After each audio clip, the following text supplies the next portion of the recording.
Hola oyentes de Radio Sefarad, es un gusto volver a contar con Pablo Dresik para seguir poblando de páginas este anaquel, estos libros de filosofía judía que nos recomienda. ¿Qué tal, Pablo? ¿Qué tal, querido Jorge? ¿Cómo estás? Muy bien. Bueno, hoy es una sorpresa el libro que vamos a poner en el anaquel, porque para muchos no será el primer libro de filosofía judía que le venga a la mente. Estamos hablando del Cantar de los Cantares, un libro bíblico en lenguaje poético, que algunos interpretan desde el punto de vista erótico y otros desde el punto de vista de la exégesis, ¿no? Sí, es un libro que yo, al colocar este libro, estos libros, plural, Sir Hasirim, al colocar estos libros podemos ya jugar con las taxonomías, con el orden de las bibliotecas, ¿no? De los anaqueles. Habíamos mencionado que a veces los dilemas, las disyuntivas de los bibliotecarios o de los que organizan los anaqueles, es dónde colocar un libro, si clasificarlos por el tema, por el autor. Aquí ciertamente tenemos un libro que lo podríamos acercar a otro libro que colocamos hace poco en el anaquel, Diálogos de Amor de León Hebreo. Desde el punto de vista de la historia del pensamiento, lo podríamos también colocar junto al banquete de Platón. El tema del eros es el tema autonomacia filosófico. El pensamiento filosófico está animado por el eros. La filosofía es amor, la sabiduría es un eros ascensional, una anábasis, dirías en griego, un modo de elevación, pero también una figura unitiva de lo bajo y de lo alto, de lo sagrado, de lo mundano, del hombre y de lo divino. Y como vos decías al comienzo, como tú decías al comienzo, eh, hay este doble registro, este gran poema donde en el que no se nombra en ningún momento a Dios, participando del canon bíblico, Tanaj, veterotestamentario, sapiencial, como uno lo quiera llamar. Sin embargo, no es mencionado Dios en ningún momento, con lo cual el registro teológico por lo menos estaría puesto en duda, salvo en un momento en que hay una atribución divina y se habla del fuego divino. Luego es un texto, esto para remarcarlo, donde no se menciona a Dios. De modo que, antes que nada, y esto no es una emisión sobre el Cantar de los Cantares, sino que en el anaquel el acento lo ponemos en los objetos, en el objeto libro, ¿no? En el artefacto, en el objeto. Vamos a hablar de diversas ediciones del Cantar de los Cantares que vamos a colocar en nuestro anaquel. Pero antes sí, decir esto, ¿no? La relevancia es tanto literaria como filosófica, eh, por tematizar el problema del eros y estar tan cercano, por ejemplo, al banquete de Platón, también a los textos filosóficos del Renacimiento italiano, Ficino, Piccola Mirandola, León Hebreo y sus diálogos de amor. Y también por dar lugar y ser un predecesor de toda una línea de poesía, de literatura que tematiza la cuestión del eros. También por otro nivel más, por presentar toda una tradición de la literatura oriental, también no solo por la cuestión filosófica, que ya mencionamos, donde podemos colocar los textos del Renacimiento italiano, el banquete de Platón, etcétera, los tratados de amor provenzales, el amor cortés, el libro de Philippe Ariès, los historiadores franceses han trabajado el tema del amor, Philippe Ariès, Duby, pero también la propia tradición del pensamiento judío, la Cábala, por ejemplo, el gran estudioso de la Cábala, Moshe Idel, tiene un libro que se llama Eros y Cábala, toda esta idea de el poder unitivo de Eros, el poder de unir mundos, también, y finalmente, pero no en último lugar, la gran tradición, Jorge, en relación a la mística cristiana. Sor Juana Inés de la Cruz, pero sobre todo Santa Teresa de Ávila, San Juan de la Cruz, y el principal, quizás de todo, Fray Luis de León, sin duda, del que vamos a hablar un poco. Pero, Jorge, tenemos que colocar los libros, ¿no?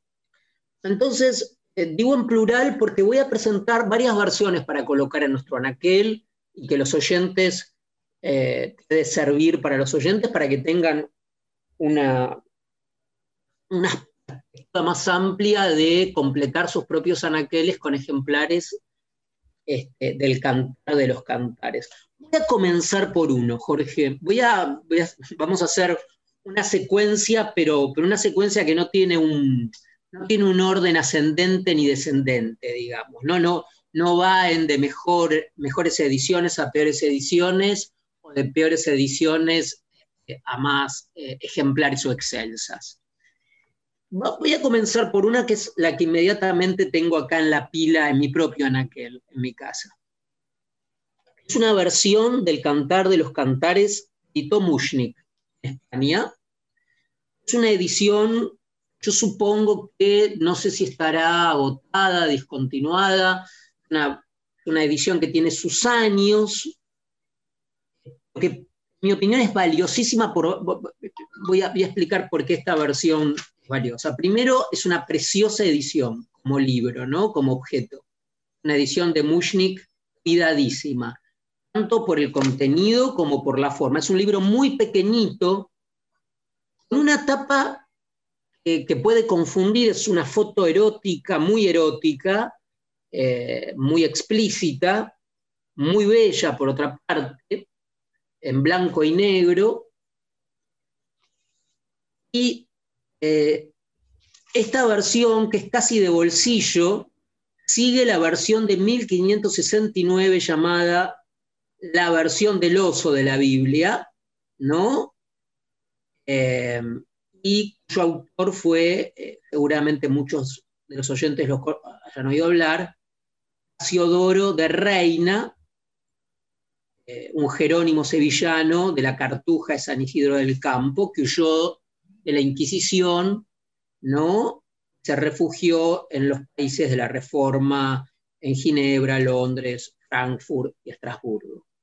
Una bellísima edición, bellísima, que por otra parte, la edición es de 1988, por lo menos la que tengo yo, editada por Mushnik, en Barcelona, calle Balmes 25, y lleva un prólogo muy valioso de una escritora, creo que irlandesa, Bayat, que es una novelista, pero aparte una estudiosa del arte.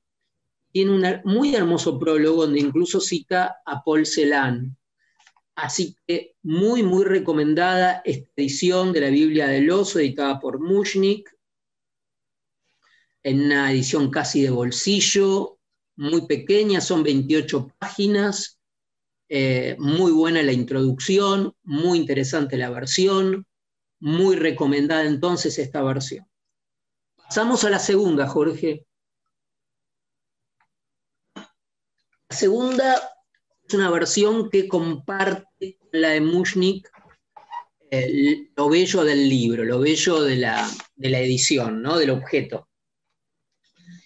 Por cierto, es una colección editorial de libros muy cuidados. Seguramente tú la conozcas y la mayoría de los oyentes también, es El Acantilado de Barcelona, que aparte publica muchos libros, sobre todo ha publicado muchos libros de escritores judíos de la Mitla Europa, de la época de la República de Weimar, ha publicado todo Joseph Roth, ¿no? En ediciones muy cuidadas.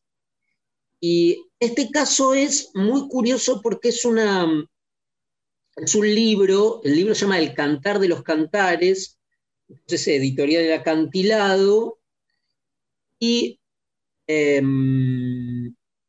la traducción es de Claudio Gancho, es una traducción del propio italiano, y el libro sobre todo es El Cantar de los Cantares, sobre todo es estudio de este gran crítico literario, filólogo es Guido Ceronetti.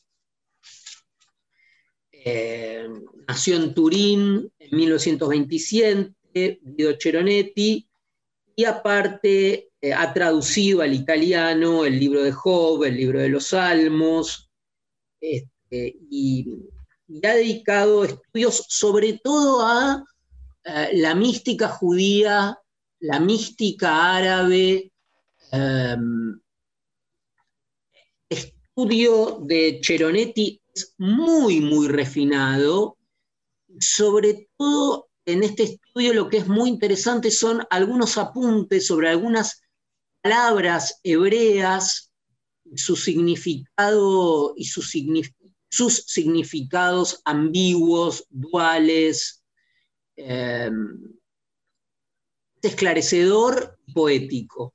Realmente lo recomiendo mucho, sobre todo cómo une el libro del Cantar de los Cantares con la tradición mística cristiana y las tradiciones árabes místicas.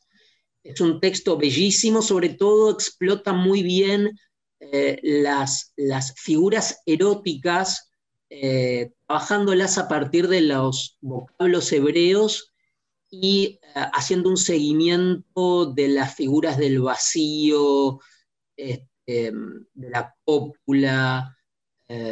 Muy, muy interesante, realmente muy recomendable.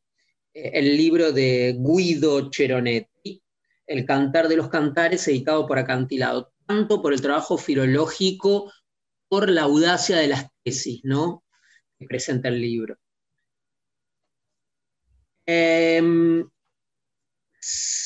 hacer una mención especial a el libro, el trabajo de Joan Ferrer, alguna vez lo mencionamos en las columnas. Joan Ferrer es un profesor, un estudioso, un filólogo de la Universidad de Girona, ha dedicado no solo al Cantar de los Cantares su atención, sino a otros grandes temas. Nosotros recomendamos hace tiempo un libro que él publicó sobre el Dibuk, y aquí yo querría recomendar sin ser yo un especialista en catalán, de hecho apenas si lo balbuceo, pero el estudio preliminar de él se puede, sin saber catalán lo puedo entender, es excelente, el estudio preliminar y seguramente la traducción. El libro se llama Càntic dels Càntics, editado por Fragmenta Editorial desde el año 2013. Hace la introducción, el estudio preliminar, la traducción es de Narcis Comadira, y entonces lo recomendamos, sobre todo para aquellos que sepan y disfruten del catalán. Es una oportunidad de tener tanto una buena versión al catalán del Cantar de los Cantares, como de disfrutar y aprender con la introducción de Joan Ferrer.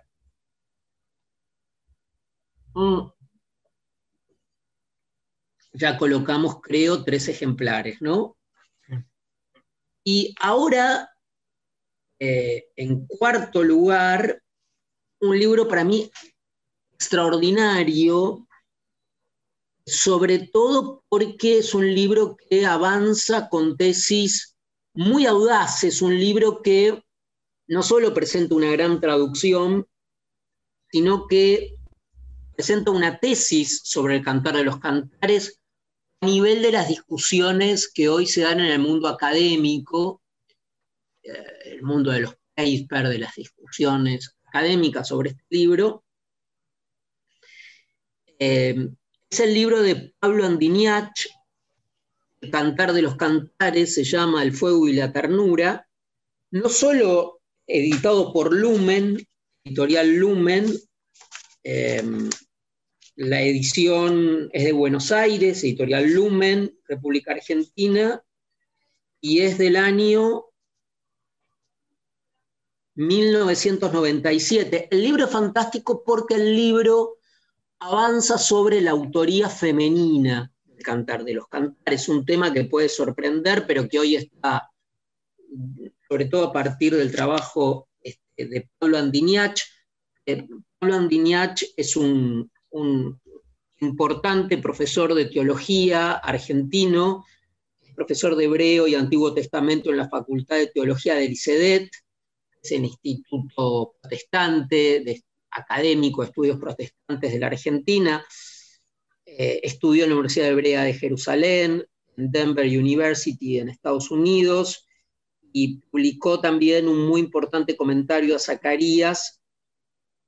Y en este libro, El Cantar de los Cantares, él propone un modelo explicativo del texto, en que el texto se muestra, por un lado, una crítica a el modelo suntuario de lujo de las autoridades judías en la época en que fue compuesto este texto, donde la crítica al harem de Salomón es toda junta a una crítica política a las autoridades judías bajo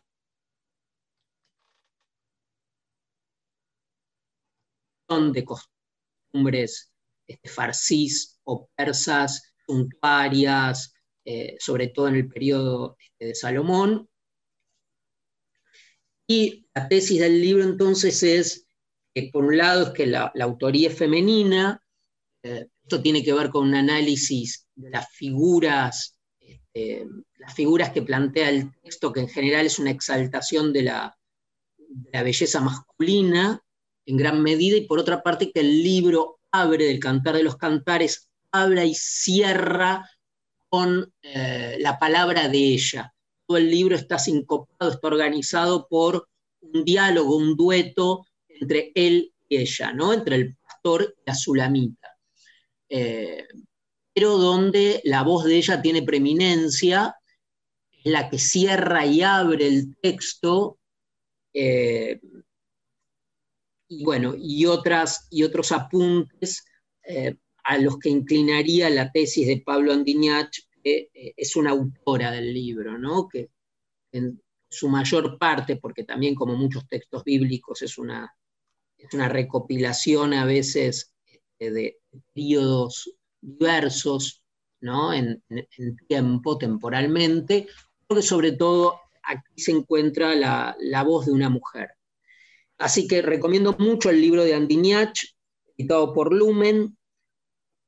Y finalmente hay un libro que no he leído, que sé de su existencia y merece ser nombrado, pero por honestidad no lo tengo. Hablo de los libros que a colocar en el artículo que tengo y he leído, que es el de Mario Satz. Sé que tiene un libro sobre pero lamentablemente no lo tengo, no quiero dejar de mencionarlo. Y finalmente, El Cantar de los Cantares, la versión de Fray Luis de León, él mismo de origen converso, pero sobre todo que habiendo ganado varias cátedras, por envidia, seguramente porque fue denunciado, pero también bajo el cargo de la traducción del Cantar de los Cantares, sin autorización, sin licencia, directamente del hebreo al español, como lo hizo Fray Luis de León, que era un hebraísta muy importante, de un gran poeta y escritor, y una persona ejemplar. Él va a parar su humanidad a las prisiones inquisitoriales de Valladolid, que creo, corrígeme Jorge, que está en Alcalá, ¿no? No, Valladolid es una ciudad aparte en Castilla. Perfecto. Y entre el 1572 y 1576, allí permanece en prisión, en las mazmorras de la Inquisición, precisamente por el cargo de haber traducido sin autorización el texto. Así que la edición que yo tengo es la edición de la colección Borges, era una colección que el propio Borges mandó o autorizó publicar con libros que él mismo eligió, en una cantidad de libros que él seleccionó como los más destacados para su colección, e incluyó en ella a este ejemplar del Cantar de los Cantares de Fray Luis de León. Pues de la misma manera casi que Pablo Dreisig nos ha hecho esta selección, una colección Dreisig, que podríamos decir del Cantar de los Cantares, que completa el anaquel de esta semana. Muchas gracias por habernos atendido, Pablo. No sé si quieres agregarnos alguna cosa más. No, en principio no. En principio los invito a que investiguen, se interesen por estos diversos ejemplares. Siempre en estos casos lo que es interesante, Jorge, es tener las diferentes versiones, porque un ejercicio, por lo menos que a mí me resulta muy interesante, es comparando las traducciones, ¿no? Porque en las traducciones no solo hay pericia, habilidad, o falta de habilidad, o falta de pericia, o equivocaciones, sino hay ideología, hay lecciones, cosmovisiones, o sea, cómo cada palabra uno elige poner una u otra palabra, sobre todo en un texto con tantas resonancias escandalosas, a veces diría, como el Cantar de los Cantares, ese ejercicio se vuelve todavía más apasionante. Pues muy bien, vamos a cerrar el anaquel de hoy y volveremos a abrirlo la semana que viene para dar cabida a nuevas invitaciones a la lectura de Pablo Dreisig. Hasta entonces, muchas gracias, Pablo. Gracias a ti.